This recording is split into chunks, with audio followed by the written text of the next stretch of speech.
Deal with run Shelly. So I'm kind of vexed with Shelly still. Look, I mean, I will just run, but she's here with us. She's here with us, folks, and she wowed us in Doha with her gold medal win in the 100 meters. Not for the first time, because that was the fourth time she did something like that. And who better than her son Zion to join her for the victory lap? Just to show us there is no going back when it comes to the track. The mommy rocket has landed. And I've been saying this for a long time. Mrs. Shelly-AnnFraser-Pryce. Morning. Thank you. Good morning. Welcome to Smile Jamaica. Morning. Thank you. Thanks for having me. Well, you just run. You can't run. We can't. No, run. No, we can't run, but we can't dance. Cannot follow instructions. Congrats. Congrats. Thank you. I suspect it's not something that you can just get used to. I mean, being a world champion over and over and over, you could do this for the rest of your life. It must feel really, really good. Definitely. It's a wonderful feeling, you know, coming back and, you know, just doing, you know, the things that I've done before.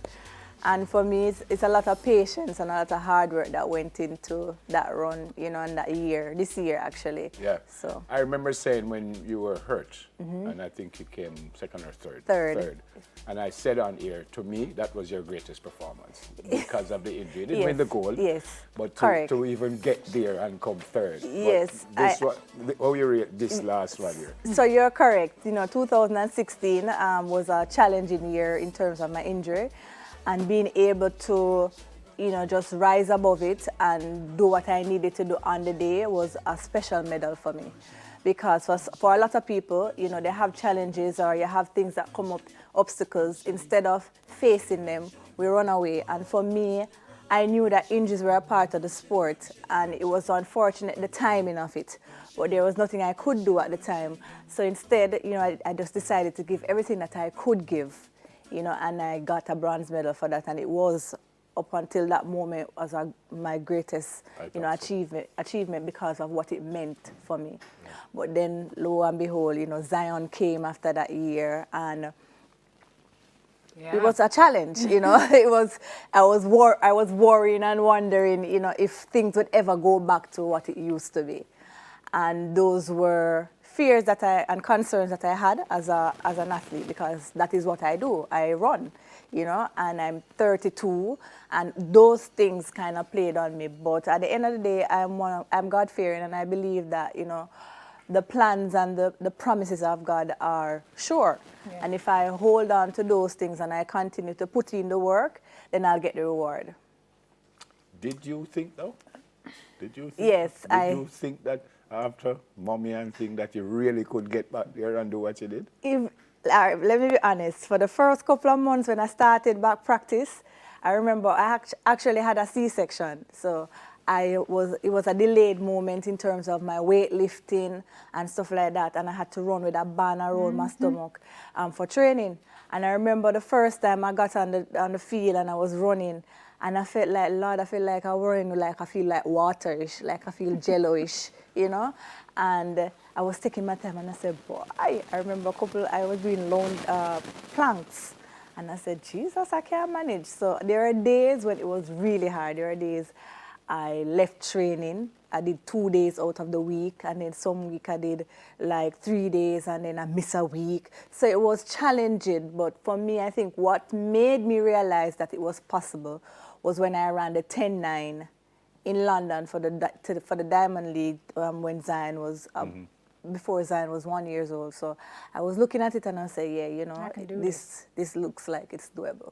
Yeah, your performance on the track is one thing, Shelly, but people just love you because of who you are. I'm kind of trying to figure out, like, every time I sit and I listen to you and how you just speak so easily and obviously from your heart. I don't know if that's a trained skill. No. That's something.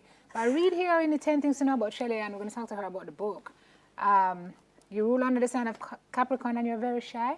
Yes, that is true. You're sure this is not a mistake? Strange, but it's not a mistake. It's strange, but it's the truth. You know, for me, if I'm not familiar with a place, I tend to be a lot, you know, reserved. I tend to hold back. But if I know you, I'll chat you down for the whole day. Yeah. And I'm friendly, but, you know, I know when to say and what, you know, get things like that. But I am a little shy, like even to stand up in front of, a crowd. I am reserved. It's just that I'm an honest person. I like to, whenever I share from the heart. You're not afraid to be vulnerable. Yeah, I'm not. Which is a huge strength. And I remember you telling me years ago that it's not something that you used to do. Yeah, it wasn't. You had to do it because of a lot of your engagements and your sponsorships, and it kind of grew into you. Tell me about this degree in applied psychology that you Child and adolescent development, and I started my master's in applied psychology because I wanted to focus on either sports psychology or health psychology. So that's the area that I wanted to go. You started it already? Yeah, I started, but I deferred. Okay. Yeah, when I had Zion, when I was pregnant with Zion, I had to defer. But my intention is definitely to go back and to finish, because I believe it's a service that I can give to my country and to our young people. Being, I would like to think that my years of accomplishment as an athlete would make me an expert in the field. Of course. And I would love to be able to engage our youths, and not only the youths, but adults in just overcoming and getting to point A from point A to point B. Purpose-led work, right? Yes. Which is where the book comes in. Yes. Again, written straight from our heart. If you read it and you don't know her story, you get it in a very easy reading. Yes, very easy. Who did you think about when you wrote this book? Well, actually, I thought about me. It's about me, but for me, it's about the young kids who are struggling, who think that, at 10 and at 9, you can't accomplish anything, or the promises that you have for yourself or the dreams and the goals that you have won't come to pass. So it's for them. It's for you to understand that it's an assurance that what you believe in and what you want to achieve, it can happen. It takes time, and it's further down the road, but you just have to have the mindset from early that, you know what, I'm a promise, and I'm going to, fulfill this promise. Yeah. You talk about growing up. Sometimes having to go to bed hungry. I mean, when you dip into that part of the psyche, tell me about the experience writing the book. Yeah, for me, it was hard, to reflect on my childhood, but at the same time, it is a special moment for me to always reflect, because you see the growth and you see the blessings and everything that has happened, the transition from being in Waterhouse to leaving Waterhouse to going to Woolmans and going to college. And, every milestone serves as a testimony of, just the support, my mother, my grandmother, my coaches from primary school all the way up, and just friends and all the engagement that I had, and how everything just molded me into the woman I am. And to be able to share, just the journey, for me, I want to inspire our young people to understand that it's not about where you're from. It's not about the challenges that you're going through. No. It's the moment that you'll rise from it all. And you have to have that mindset, and you have to continue to challenge yourself to think more and be more, and continue to understand that you can evolve and you can become better, and things will get better. I want to talk to you about your football tournament, but before that, I want to go back to Doha. You already said that you thought you could do it. Yeah. When I saw the semi-final, I said, people dead. I don't know if I've ever seen you. Who dead? People dead? Them dead? I don't know if I've ever seen you look so comfortable in a race. I mean, you ran the semi-final easy. Let me tell you, I would not say it's comfortable. I would say I was at peace. It's something that I've had since Zion. Yeah. But I thought you would have won. I thought you'd have won before. But when I saw that, I said nobody not going to beat you. But how did you feel in the final now? Yeah, you reached the final. Yeah. You know you're doing well. Well, what were you nervous at all? No, I wasn't nervous. The thing about it is, when I saw the light show, right? I saw it for the finals. You of didn't the love one, that. and I did not like the light show. I'm like, Lord, this is going to make Too me much nervous, excitement. Yes, and I like excitement, But me, I said, no, man, this is I never like the shot. I don't like the shot. I don't like the shot when they show you. Yeah. Me never like that. Let me That's tell you a another funny story story. about that. When I heard that, I was telling the athletes that my teammates at the time that, the light's going to be there. So I said, make sure so the nose clean and make sure so the eye them clean. So how you feel now? You're in the final and you're beside somebody who, let's say, probably could have win to an all time. How did you feel? Honestly, I've been there before many times Done over. that. And I think that was my greatest strength. Yep. Being able to relax and understand that I'm there to execute. Yeah. And that's the focus. I can't focus on who's to the left or to the right. Because as far as I'm concerned, there's nothing you can do about who is beside you. You can't do anything about anybody else in the race. You have to run your race. Did you know that you would have won the race before you hit the tape? Did you know during the race that you... But from I started, I knew. No, but seriously, run, 10 yards, you were 5 yards ahead of them. Yeah. But seriously, when did you think so? From the start, I knew, and I was, just... All right, let me tell you something. Talk to yourself. 10 second, 10 point odd is long. Yeah. You think so many things.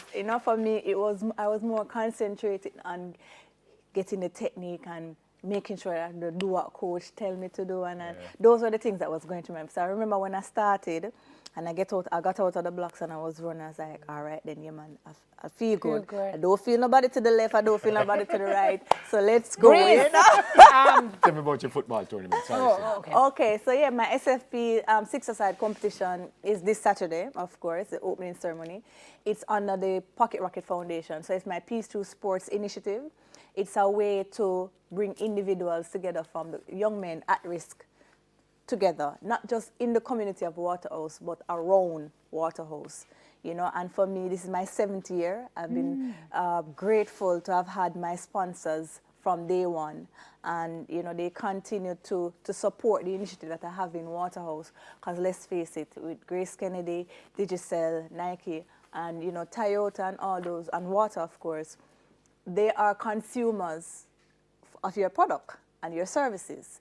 So for me, being able to attach myself to, the community and the sponsors, being able to come in and to give support, I'm really grateful for the opportunity, because for the last 7 years, we have not had any flare-ups, any violence that has happened on the field or off the field, and it continues to be a holistic development for the community. Beautiful. And not just the players, but also the young people that can come out and, and have fun. And this year, one of the things, the Fosco Oval is where we have the football competition. And I'm grateful that this year, Fosco Oats have come on board to be a part of because they are big in the community and they have done a lot of work in the community. So I'm grateful for that opportunity, and I'm looking forward to 6 weeks. It's going to be 6 weeks because, this year World Championship was later than normal. Right. So normally we would have started in October, but we're able to start this Saturday. So I'm looking forward to that. Okay, we have to go. Where do we get this?